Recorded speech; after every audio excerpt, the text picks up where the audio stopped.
wa 'allama lan mulangi sapa Gusti Allah, memberi ilmu sapa Allah Adam yang Nabi Adam al asma ing pira-pira jeneng asma al musammayat itu kese pira-pira jenenge pira-pira perkara kang den jenengi asma al musammayat.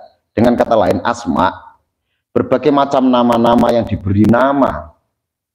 Lo kapan kayak lah tahu menjelaskan bahwa yang namanya nama asma isim itu kan ketika dia itu mustaq dari lafadz wasmu, al ismu mustaq minal wasmi, artinya al alamah, maksudnya adalah petenger, penanda untuk membedakan satu hal dengan hal yang lain. Yang namanya nama itu kan itu untuk membedakan satu hal dengan hal yang lain. Ini meja, apa meja? Meja apa yang disebut dengan meja? Ini tikar, apa tikar? Kloso itu, apa yang disebut dengan tikar? Ini papan tulis, ini tembok. Berarti asma dalam pengertian itu yang dimaksud di sini adalah definisi per definisi dari segala sesuatu. Bahwa saya manusia, saya diberi nama A, kamu manusia diberi nama B misalnya. Ada manusia lagi diberi nama C, itu kan penanda ketika dia mustaq minal wasmi, al ismu minal wasmi, berarti dia dalam arti per definisi al asma di situ adalah nama-nama sebagai penanda, tetenger satu hal dengan hal yang lain. Itu artinya Allah memberi pengetahuan mulang Nabi Adam tentang definisi berbagai macam hal.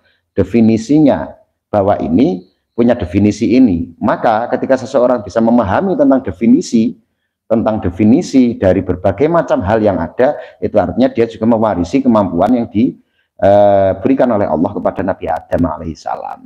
Ini kok. Dan jangan sepelekan loh bahwa yang namanya definisi takrif, nek bahasa Arab takrif, pengenalan terhadap sesuatu, definisi itu bisa menentukan sikap kita selanjutnya. Ketika kita tidak paham definisinya, untuk melangkah selanjutnya kita pelunga-pelungu, orang paham juga apa yang harus saya lakukan. Sing paling contoh gampang, misalnya kita mau berbuat kebaikan, memperjuangkan kebenaran. Berarti pada awal mula kita harus paham dulu definisi dari apa itu yang disebut dengan baik, apa itu definisi dari benar. Baik dari perspektif mana, benar dari perspektif apa, kan gitu. Kalau kita tidak paham definisinya, kita memperjuangkan sesuatu yang baik, kita memperjuangkan sesuatu yang benar. Bagaimana kita memperjuangkan sesuatu yang kita tidak paham mengenai sesuatu baik, kata benar. Kalau kita lihat dari perspektif agama, di dalam agama, dalam keislaman itu istilah yang berarti baik dan istilah yang berarti benar. Ini bahasa Indonesia ya baik, berbuat baik misalnya baik. Ono jamal, keindahan, baik yang berupa estetika. Ono apa melih? Ma'ruf. Berbagai macam. Onten khairun ya baik. Lah, kalau kita tidak paham per definisi dari istilah-istilah yang dimaksud dari perspektif Islam, agama dhewe nggih, ya bagaimana mungkin kita memperjuangkan kebaikan itu, iso salah langkah karena kita tidak paham definisinya dulu. Misalnya apik kuwi mau sering saya jelaskan, baik yang namanya khairun itu artinya baik dalam ranah pilihan masing-masing kita, pilihan pribadi. Baik bagi saya belum tentu baik bagimu, belum tentu baik untuk orang yang lainnya lagi. Itu berarti kebaikan seperti itu namanya khair. Mungkin ada kebaikan yang baik bagi seseorang itu ketika dia misalkan sekolah masuk ke fakultas kedokteran karena dia punya bakat dan punya apa istilahnya minat ke arah pengobatan misalnya. Tapi fakultas kedokteran yang dipilih oleh si A belum tentu baik juga untuk si B karena si B tidak minat di situ sama sekali, bukan fashionnya. Dia lebih senang misalnya tertarik di bidang apa istilah yang lainnya, konstruksi bangunan misalkan, arsitektur dan lain sebagainya. Khair yang seperti itu baik untuk pilihan masing-masing, itu namanya khairun. Mulak nonton khiyarah permilih, wonten istikharah, salat istikharah kan amrih pilihan, meminta agar kita ditunjukkan mana yang terbaik dari A B C D E F G semuanya baik, mana yang semua baik itu yang paling baik untuk kita, minta diberi petunjuk oleh Allah. Mulanya enten sholat jenenge istikharah. Khair itu baik untuk ranah pribadi masing-masing atau baik untuk kelompoknya saja, belum tentu baik untuk kelompok yang lain. Baik untuk suatu negara, belum tentu baik untuk negara yang lain. Baik untuk suatu komunitas belum tentu baik untuk komunitas yang lain. Baik untuk suatu suku atau baik untuk suatu agama belum tentu baik untuk suku yang lain atau untuk agama yang lain. Niku kalau baik yang seperti itu khairun. Nika nek soleh itu kebaikan yang berhubungan dengan kepantasan, kepatutan. Ya seluruh patut, kepantasan, profesional. Saya pantasnya misalkan yang ngaji, membaca kitab, terus menjelaskan tentang ilmu. Kenapa? Ya saya memang profesional di bidang ini. Kenapa? Mungkin saya untuk menjelaskan ilmu yang lainnya tidak pantas saya di sana. Orang kepantasan, tidak ada kepantasan bagi saya untuk menjelaskan ilmu kedokteran misalnya. Karena saya tidak paham ilmu pengobatan, tabib. Saya tidak pantas untuk menjelaskan ilmu pertanian misalnya. Karena saya tidak profesional di bidang itu. Maka sholah itu kebaikan yang berhubungan dengan profesionalitas, kepantasan masing-masing. Profesional dengan artian kita itu all out, sepenuh hati, sepenuh jiwa raga untuk menjalankannya, dan memang kita paham betul di bidang itu. Mula amal soleh, amal itu lelakon, ya toh, berbuat, bekerja. Amal soleh itu artinya orang yang berbuat atau bekerja atau melakukan sesuatu, lelakon, entah itu perintah agama, entah itu untuk kebaikan dunianya maupun akhiratnya, tapi dia melakukannya secara profesional.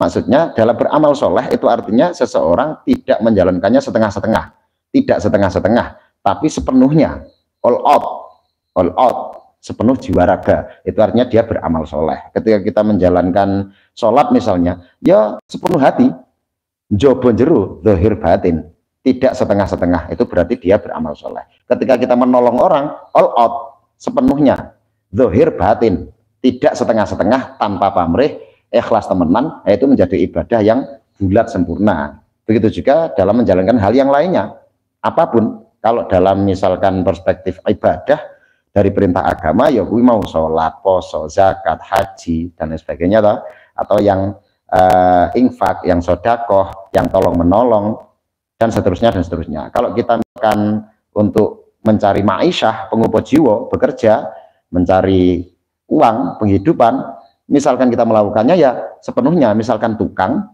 ketika dia bekerja untuk bangunan, ya all out sepenuhnya, tidak setengah-setengah, profesional. Bukan hanya ketika ada yang mengawasi, ada tuan rumah atau pengawas, dia seperti bekerja serius, begitu yang mengawasi nggak ada, terus dia seenaknya korupsi waktu misalnya. Nah, itu tidak seperti itu. Tapi ketika dia misalnya sebagai tukang, ya profesional, secara serius, sepenuh hati, zahir batin, dilakoni dengan sebaik-baiknya. Itu berarti ketika seseorang melakukan sesuatu apapun, entah itu dari perspektif ibadah mahdhah dalam perintah agama, maupun yang lainnya, perkara apa wae sing dilakoni secara sepenuhnya, all out, zahir batin, sepenuh hati, sepenuh pikiran, profesional, itu artinya dia soleh, beramal soleh. Anak yang soleh, dia sepenuhnya sebagai anak, misalkan berbakti kepada orang tua, berbuat baik kepada orang tua, ya tidak setengah-setengah, all out, sepenuhnya, zahir batin, cinta bener-bener cinta, tresno ya tresno, ora digawe-gawe. Nah, niku itu artinya anak yang soleh, mendoakan dengan setulus hati, sepenuh hati, berbuat baik kepada orang tuanya, berbakti sepenuh hati, itu artinya anak yang soleh. Itu juga hal yang lainnya. Niku kalau soleh berarti baik dalam perspektif profesionalitas, kepantasan, kepatutan. Ngaten. Kita melaksanakannya secara sepenuh hati, sepenuh pikiran, sepenuh tenaga, jiwa raga, all out, tidak setengah-setengah, tidak nanggung-nanggung. Nah, niku nek baik yang dalam arti definisi dari soleh. Kalau baik itu dengan istilah Jamal, berarti kebaikan yang berupa estetika, keindahan, harmoni, harmonisasi, harmonis, ngaten-ngaten itu, entah tatanan sosial, tatanan masyarakat, atau mungkin bisa berhubungan dengan visual, pemandangan, kesenian misalkan, atau berhubungan dengan auditori, audio, suara, atau berhubungan dengan runtut nizam, pemerintahan, struktur, organisasi, dilihat indah. Misalkan alat musik yang ditabuhkan berbeda-beda. Ada yang megang misalkan grup band, bass, ada yang memegang drum, ya, ada yang memegang keyboard, ada yang vokal, ada yang backing vokal, ada suara 1, suara 2, suara 3 misalkan. Yang dipegang berbeda-beda, tapi dalam ketukan yang sama harmonis, ya, pada kunci key yang sama harmonis. didengarkan menjadi suatu keindahan, bisa dinikmati. Itu berarti jamal, kebaikan yang berhubungan dengan estetika. Misalkan adab, tata krama, atau suatu aturan budaya tertentu yang dilihat indah, tidak merugikan siapapun. Nah, itu jamal. Kalau birrun, kebaikan yang berupa timbal balik, balas jasa, balas budi. Misalkan anak berbakti kepada orang tua, atau kita punya utang nyawa atau utang jasa kepada seseorang, lah itu birrun. Ketika kita berbuat baik, membalas jasa, berbuat baik, berbakti. Nah, makanya kan laisal birro hatta tunfiku mimma tuhibbun. Neng Quran kan ada dawuh ngoten, tidak disebut kebaikan birro itu tadi birrun sampai kamu menginfakkan, memberikan sesuatu yang bagian dari sesuatu yang paling kamu sukai, yang paling kamu cintai. Ayo, misalkan anak kepada orang tua, ya jelas ketika kita infak atau memberi nafkah, yes, yang terbaik yang kita punya, kan wajar ketika anak kepada orang tua berbakti, atau kita punya utang nyawa atau utang jasa kepada seseorang, kita berikan yang terbaik yang kita punya, yang kita bisa. Ya, ini ngaten. Jadi ayat itu tidak untuk semua orang. Kalau semua orang kita beri seperti itu, pokoknya yang terbaik, yang paling kita suka, yang paling kita berikan tidak sesuai konteks, wabeh uang di ngono nih, semua orang kok dibegitukan, ya bangkrut. Bangkrut. Itu konteksnya birrun, baik dalam artian timbal balik, balas jasa, balas budi, berbakti dan sejenisnya. Itu birrun. Apa mulai hasan? Kalau hasan itu kebaikan ranah hati, spiritual, hatinya dewi. Sehingga misalnya kita menolong orang secara tulus, ikhlas, hati kita itu kita hadirkan keikhlasan di dalam hati. Secara ikhlas, benar-benar tulus kita menolong atau berbuat baik kepada seseorang, itu namanya ihsan, ya tak? Karena kita selalu merasa diawasi oleh Allah. Al ihsan pripun niku? Anta'budullah ka'annaka tarahu, fa illam takun tarahu fa innahu yaraka. Kita beribadah, berbuat sesuatu yang diridhoi oleh Allah, itu kan seakan-akan kita diperintahkan, seakan-akan kita melihat Allah, atau kalau kamu tidak bisa seperti itu, seakan-akan Allah selalu melihat kita. Kita mengiktikadkan di dalam hati bahwa Allah selalu melihat kita. Itu kan ihsan. Sehingga ihsan itu kebaikan yang kita selalu kaitkan dengan Allah, ridhone Gusti Allah. Sehingga ya spiritualitas kita yang hidup, yang baik, spiritualitas kita yang hidup, yang baik itu tadi terhubung dengan Allah, sehingga kita selalu merasa melihat Allah atau selalu merasa diawasi oleh Allah terus-menerus, sehingga ya kebaikan itu benar-benar tulus dari dalam hati. Mulai diarani ihsan. Meskipun kamu berbuat baik, nulung wong, nguwai, memberi dan lain sebagainya, tapi tidak tulus dari hati, kan tidak disebut ihsan. Tidak disebut dengan ihsan. Hasan itu seperti itu, kebaikan ranah spiritualitas kita yang dimana hati kita, rohani kita, jiwa kita selalu terhubung dengan Allah. Orientasi utamanya ketika kita melakukan sesuatu itu tidak lain hanya untuk mencari ridho Allah, supaya Gusti Allah ridho, supaya Allah seneng, lilo, lego melihat yang kita lakukan. Itu hasan. Ketika kebaikan hati kita selalu terhubung dengan Allah, tercurahkan, terekspresikan dengan tindak perbuatan kita secara zahir. Jadi baik yang tulus ikhlas lillahi ta'ala, itu hasan. Kebaikan yang bukan hanya bisa dirasakan dari luar, tapi meresap ke dalam sampai ketulusan hati itu benar-benar sangat tulus, sangat ikhlas. Jadi secara rohani kita baik. Niku melakno fid dunya hasanah wa fil akhirati hasanah. Konteksnya di situ, redaksinya Allah menggunakan lafadz hasan, hasanah. Bukan hanya fid dunya khairan wa fil akhirati khairan. Itu subjektivitas masing-masing. Tapi kalau fid dunya hasanah wa fil akhirati hasanah, ranah hati kita ini loh. Baik di dunia sampai di akhirat, rohani kita. Sehingga ya bahagia di dunia, bahagia di akhirat. Yang meskipun secara fisik terlihat sangat sengsara, sangat berat, sangat capek, kuwesel rekoso, nek batin bahagia gitu tetap kerasa enteng.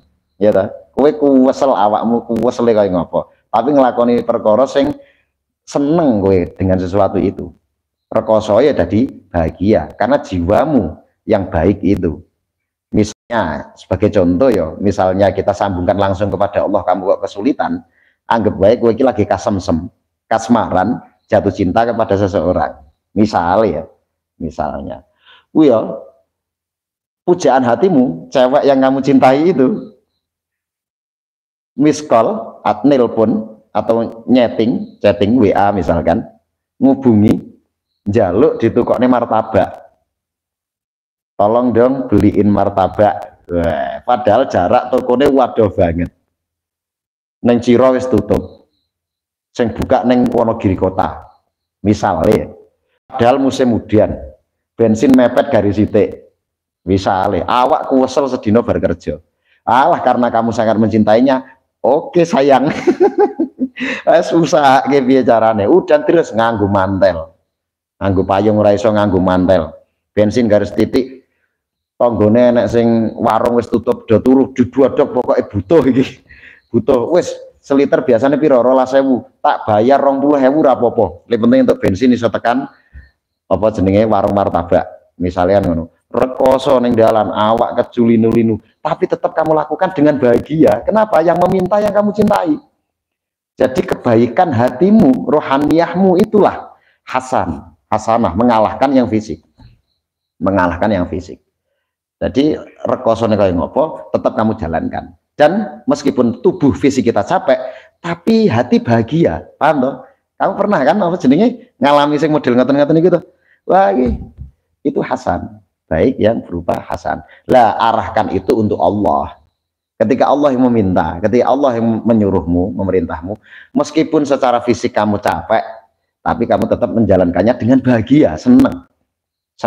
Sholat itu bukan hanya suatu kewajiban, bukan hanya suatu kebutuhan, tapi hobi. Ngaji itu bukan hanya kewajiban, tapi hobi. Kuwesel ngantuk, iki wis angop-angop wae jane, tapi menjalankan sesuatu yang diridhoi oleh Allah kok. Kalah fisik awake, senajan to kesel, senajan rekoso, dijalani dengan bahagia. Nah, itu berarti konteksnya ketika kebaikan itu berhubungan dengan rohani, roh jiwa kita, hati kita, batiniah kita, itulah hasan. Lah beda dengan ma'ruf. Ma'ruf itu kebaikan yang bersifat sosial, disepakati bersama sebagai suatu kebaikan, sudah diketahui bersama, aturan bersama entah tertulis maupun tidak tertulis, perjanjian bersama entah tertulis maupun tidak tertulis. Yang tertulis ya misalkan undang-undang ya, atau konstitusi negara. Yang tidak tertulis ya berupa budaya yang membudaya secara sosial di masyarakat. Antara orang Jawa dengan orang Sumatera bisa berbeda-beda, dengan orang Kalimantan berbeda lagi, dengan orang Papua mungkin berbeda, dengan orang Eropa mungkin berbeda lagi. Konteks kebiasaan yang dianggap baik bersama, selama tidak bertentangan dengan syariat, tidak melanggar, tidak menabrak aturan syariat Gusti Allah, tidak masalah, jalankan. Dan ketika sesuatu itu sudah diketahui sebagai kebaikan bersama, itulah pintu masuk kita untuk dakwah.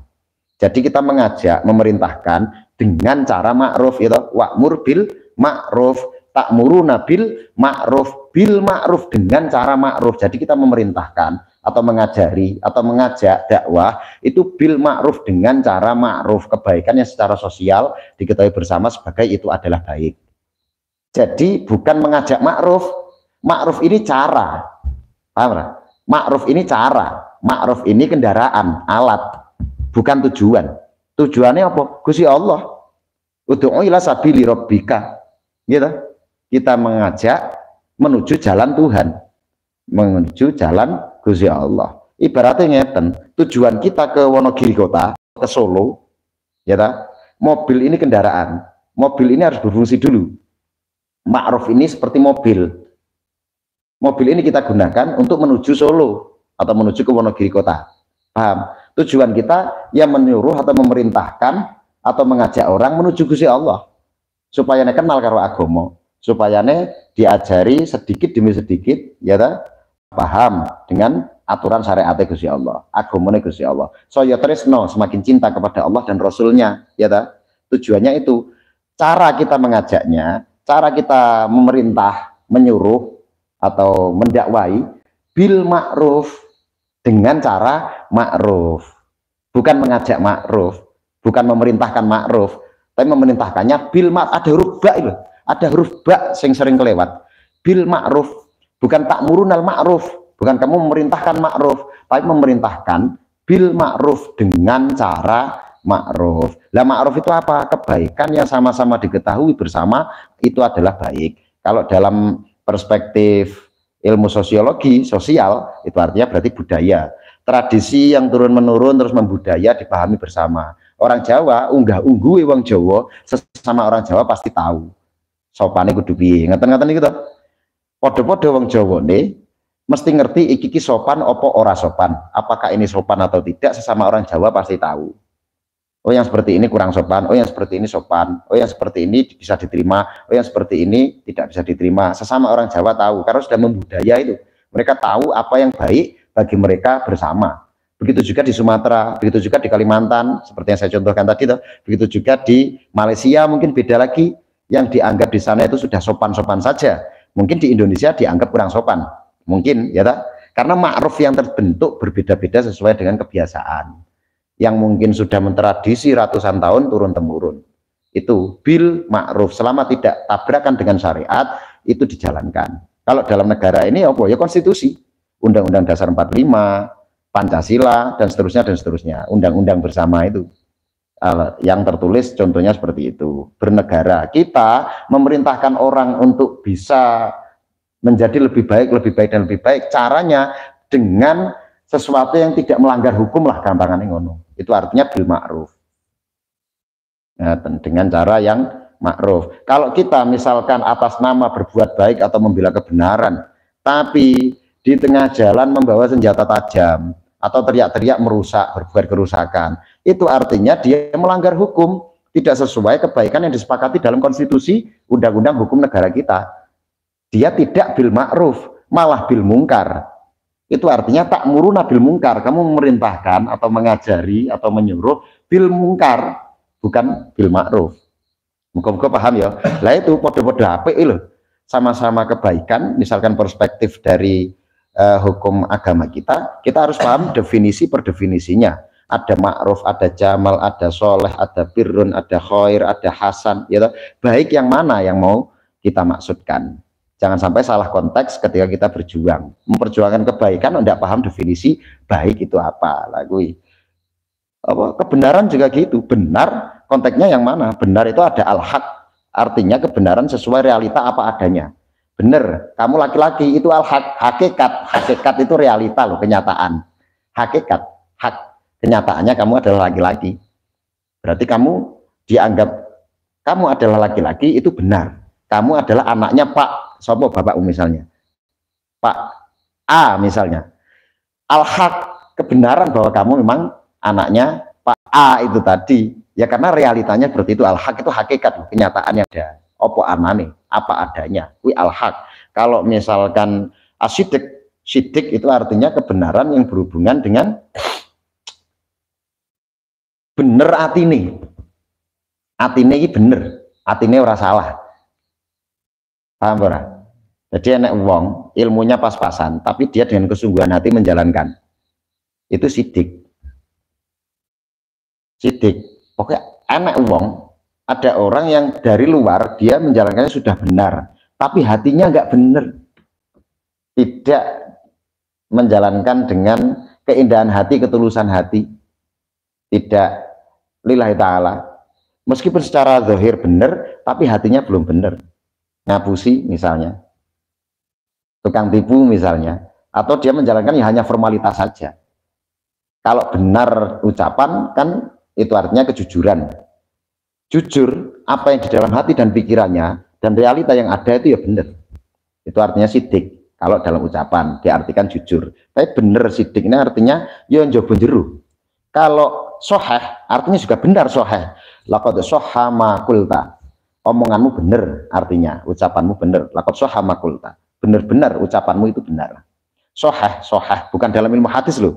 Kalau soheh dalam ilmu hadis kan kebenaran yang diukur berdasarkan riwayat perawinya, ya toh, yang meriwayatkan hadis dan lafaz per lafaz. Apakah itu hadisnya itu hanya tunggal, mufrad, atau dia itu mutawatir, banyak orang yang meriwayatkan, atau ada hanya hadis ahad dan seterusnya. Itu kan soheh dalam ilmu hadis. Tapi soheh secara bahasa artinya benar. Sholatnya sah, soheh kan sah, artinya sholatnya benar. Sholatnya tidak sah, artinya sholatnya tidak benar.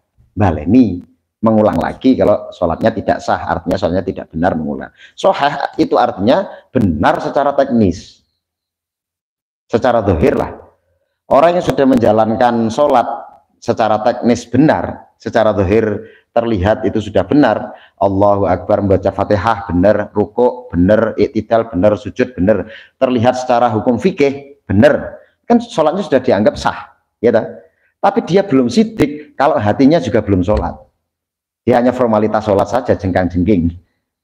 Paham tak maksudnya? Nah, ketika hatinya juga merasa sowan menghadap kepada Allah dengan ketulusan, hudurul qalb, hatinya hadir, kekhusyuan, serius, benar-benar zahir dan batin, itu sidik, dia benar-benar njobo jero dijalankan.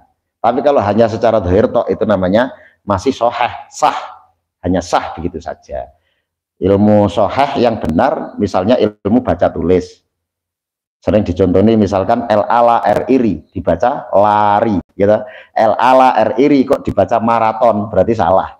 Teknis itu bisa diukur, ilmu tajwid bisa diukur kebenarannya, benar secara teknis, secara runtutan zahir yang ada rumusnya bisa dipelajari.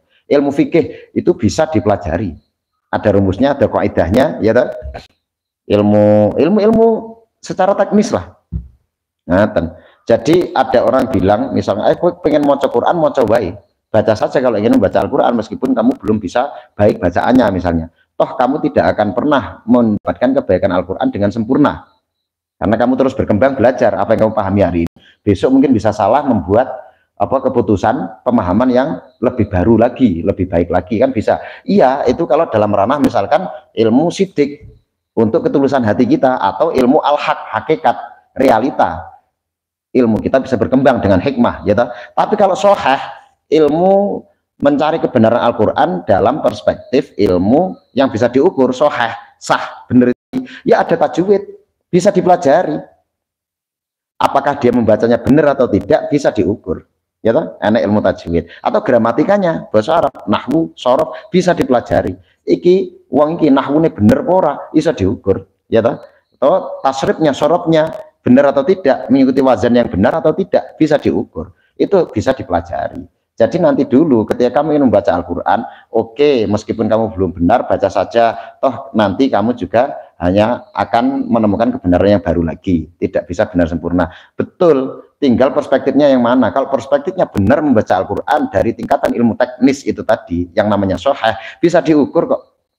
Kamu ingin benar membacanya, bisa dipelajari kok, tinggal kamu mau atau tidak, ya toh? Pelajari tajwid, panjang pendek, tasdid dan seterusnya, mau atau tidak. Tapi kalau mau, bisa dipelajari seperti ilmu baca tulis itu tadi, dan seterusnya dan seterusnya. Jadi benar sendiri ada sahih, ada sidik, ada al-haq. Itu kan perspektif kita mau memperjuangkan kebenaran, benar yang seperti apa dulu harus kita pahami definisinya, kan? Misalkan anak uang arep mangkat sholat Jumat, sering kita contohnya Jumatan toh, kan secara teknis kita sudah tahu waktunya hari Jumat, ada khutbah terus 2 rakaat, ya toh? Secara teknis beres lah, secara ilmu fikih zahir beres, berarti sahih, sudah benar, sahih, ora salah dino, ora salah jam, ya toh? Ora salah tata carane.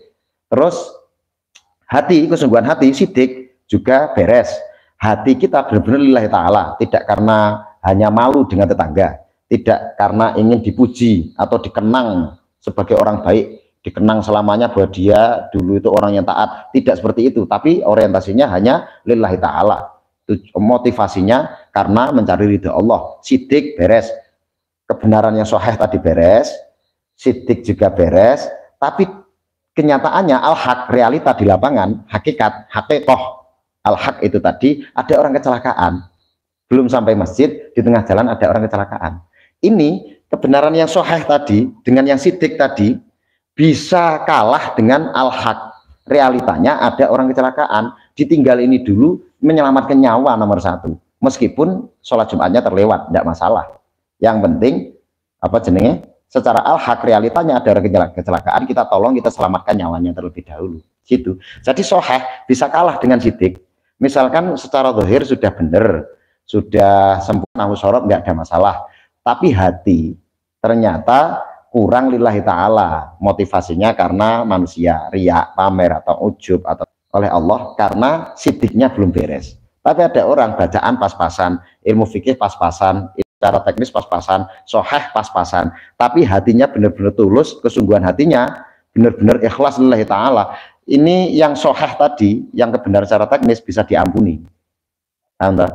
Tapi soheh dan sidik bisa kalah dengan al-haq, realita di lapangan itu tadi. Contohnya ngaten-ngaten itu, dan bisa dikembangkan dengan contoh yang lain. Maka kita ingin baik tadi juga banyak, benar juga banyak perspektifnya kalau kita melihat dari ilmu keagamaan dalam dunia Islam dan lain sebagainya, banyak sekali contoh lainnya. Kita harus paham dulu per definisi yang harus kita pahami sebelum kita memperjuangkan sesuatu. Nah, makanya ismun itu tadi, wa'allama adamal asma'a kullaha, Allah mengajari, memberi ilmu, memberi pemahaman kepada Nabi Adam tentang al-asma.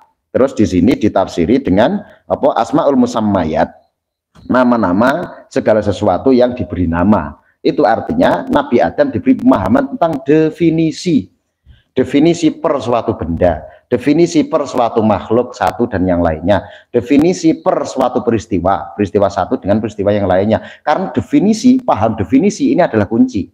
Paham definisi adalah kunci. Salah dalam definisi, ya salah pengambilan langkah selanjutnya. Sangat bijaksana ketika seseorang itu sudah memahami tentang definisi per apapun dan peristiwa apapun, tentang permasalahan apapun, tentang keilmuan apapun, paham definisinya, berarti dia mewarisi potensi yang telah diberikan oleh Allah kepada Nabi Adam alaihissalam. Wa 'allama Adamal asma'a kullaha. Bismillahirrahmanirrahim. Niko pentingnya definisi. Gara-gara lafadz al-asm, kadang kita butuh penjelasan panjang untuk memahamkan agar orang bisa mencerna dengan sederhana. Kadang-kadang kalau kita hanya menjelaskan secara sederhana, justru malah menimbulkan kerumitan yang sangat panjang di kemudian hari.